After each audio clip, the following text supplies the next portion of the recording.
This is my mom, Debbie. To be honest, the weirdest thing is I still use present tense when I talk about her. But it's probably because of how often I think of her.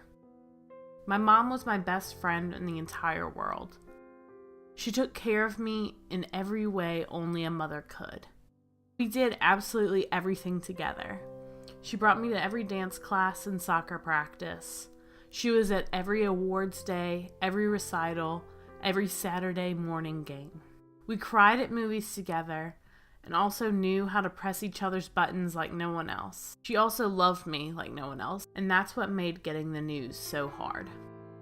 In April of 2017, my mother was diagnosed with stage 4 lung cancer that had already metastasized to her spine, liver, and brain, and was given 3 to 10 months to live. She could have gone through chemotherapy and radiation, but that would have given her maybe one extra good month at a huge cost to her, mentally, physically, and financially. So she decided against it. Her doctors told her it was a time to have fun, to do what she wanted. And she decided that, over my 24th birthday weekend, she wanted the whole family to go on one last beach trip. Something we did almost every summer growing up. We flew kites and sunbathed. We took pictures and remembered all the beach trips we used to go on. Despite the amount of pain she was in, I believe it was truly a gift that we all got to go and enjoy each other that weekend. When Mom found out she was sick, she told me, I had a good life, but it was a hard life.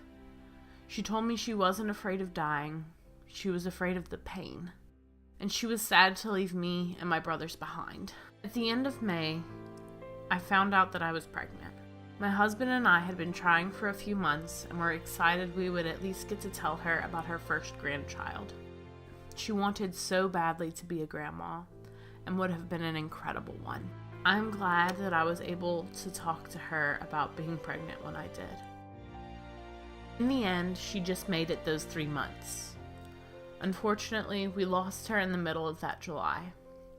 My grief caught me off guard. We lost a true light on this earth. Then I had my anatomy scan. We found out Isaac was a healthy baby boy, and she didn't get to come. I started to decorate his nursery, and she didn't get to give her input. She didn't get to throw me a baby shower, and she will never get to hold her grandson.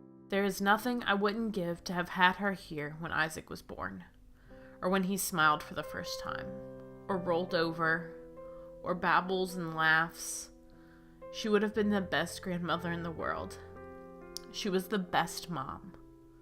I feel so incredibly lucky to have had her as a mom to teach me what the best mother looks like.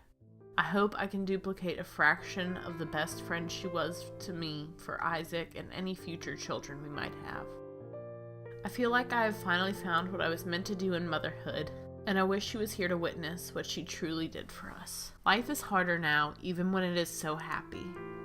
I've spent a year and a half struggling to articulate how it has affected me. And no matter how much I think about it, write about it, talk about it, there is no rhyme or reason to grief. The waves are less of tsunamis now, but I don't really see any signs of them ever stopping. Despite her memorial service being held at 2 p.m. on a Wednesday afternoon, there were well over 200 people in attendance, too many to seat. She touched so many lives during hers, and I am blessed to have been a mere one.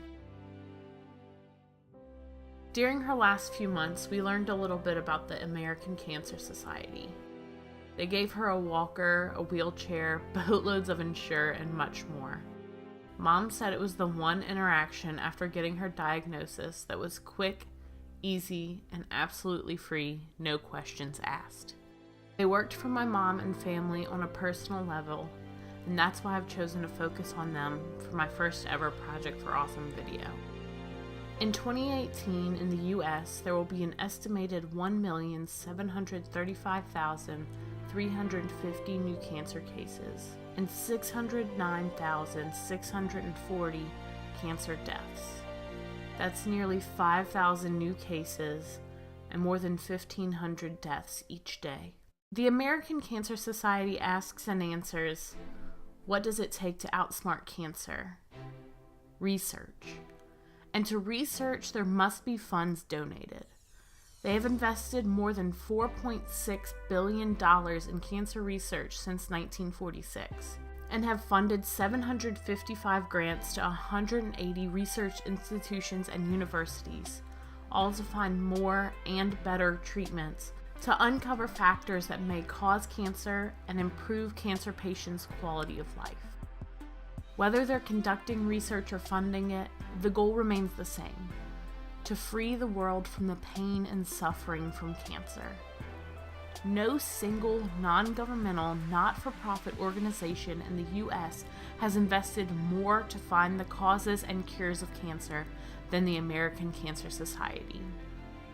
In fact, the American Cancer Society has helped make possible almost every major cancer research breakthrough since 1946.